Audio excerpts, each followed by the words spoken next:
Good morning student. आज की हमारी साइंस की वर्कशीट नंबर है 60 और आज हम स्ट्रक्चर ऑफ एटम वाले चैप्टर को ही कंटिन्यू करेंगे और इसमें हम पढ़ेंगे आज रदरफोर्ड्स मॉडल ऑफ एटम। हम पहले ही पढ़ चुके हैं that proton was discovered by E Goldstein and electron was discovered by J Thomson. Ernest Rutherford जो साइंटिस्ट थे उन्होंने क्या किया, एक एक्सपेरिमेंट कंडक्ट किया जिसमें उन्होंने 1000 एटम थिक गोल्ड फॉइल ली और उस पर अल्फा कणों की बम्बार्डमेंट करवाई। रियल में अल्फा कण क्या होते हैं बेटा? अल्फा कण क्या होते हैं रियल में बेटा? वो हीलियम के न्यूक्लियस होती है, पॉजिटिव चार्ज हीलियम के न्यूक्लियस। क्योंकि अल्फा कण पॉजिटिवली चार्ज पार्टिकल्स हैं तो ये पॉजिटिवली चार्ज पार्टिकल्स के थ्रू ही क्या होंगे, रिपेल होंगे, यानी कि दूर जाएंगे। अब अल्फा पार्टिकल्स भी क्योंकि पॉजिटिव चार्ज है तो अगर इसके सामने पॉजिटिव चार्ज ही आएगा तो ही ये बाउंस बैक होंगे, यानी कि टकरा कर वापस आ जाएंगे। रदरफोर्ड ने अपने प्रयोग में क्या देखा, जब उन्होंने अल्फा पार्टिकल्स को गोल्ड फॉइल पे बम्बार्ड करवाया तो उन्होंने क्या देखा कि most of the particle pass straight, ज़्यादातर अल्फा पार्टिकल सीधे चले गए और बहुत कम जो थे वो स्मॉल एंगल्स पर डिफ्लेक्ट हो गए हैं और only 1 out of 12,000 rebounds back, इनकी 12,000 में से केवल एक अल्फा कण जो था वो वापस आ गया।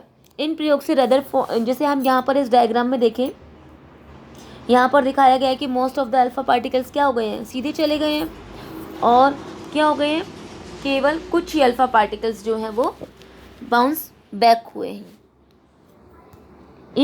इस एक्सपेरिमेंट की बेसिस पे रदरफोर्ड ने क्या कंक्लूड किया, इस एक्सपेरिमेंट की बेसिस पे रदरफोर्ड ने क्या अपना मॉडल प्रपोज किया। According to this model there is a positively charge centre in the atom, this centre is called nucleus and nearly all the mass of the atom is concentrated in it. It means atom का जितना भी मास है वो कहाँ होता है, उसके nucleus में, और इलेक्ट्रॉन्स जो होते हैं वो न्यूक्लियस के चारों तरफ सर्कुलर पाथ में रिवॉल्व करते हैं और न्यूक्लियस का जो साइज होता है वो एटम के साइज से बहुत ही ज़्यादा कम होता है। Radius of nucleus is smaller and the radius of atom is larger 10 raised to power 5 times than the radius of nucleus। अगर हम इस डायग्राम में देखें, अकॉर्डिंग टू रदरफोर्ड मॉडल, जो उसका न्यूक्लियस है उसमें क्या होगा, उसका positive charge and all the mass, और इलेक्ट्रॉन जो है वो उसके चारों तरफ सर्कुलर पाथ में चक्कर लगा रहे हैं और हमें पता है कि इलेक्ट्रॉन पर कौन सा चार्ज होता है, नेगेटिव। जब भी कोई चार्ज पार्टिकल सर्कुलर पाथ में चक्कर लगाता है तो उसकी जो उसकी एनर्जी होती है वो क्या होती है, रेडिएट होती है। और जब यहाँ पर इलेक्ट्रॉन जब सर्कुलर पाथ में रिवॉल्व करते हैं तो उसकी एनर्जी भी क्या होती है, रेडिएट, और अल्टीमेटली वो अपनी सारी एनर्जी को लूज़ कर देते हैं and finally fall into the nucleus. उससे क्या होगा, जो भी हमारा एटम होगा वो क्या हो जाएगा, destroy.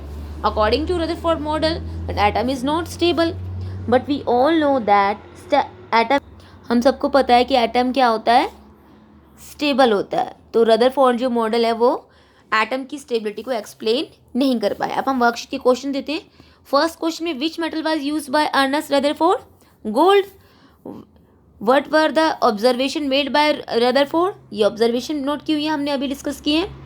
Which subatomic particle present in the nucleus and in the circular path according to Rutherford, proton present in the nucleus and electron present in the circular path. Write the main features of Rutherford model, ये हम पढ़ चुके हैं।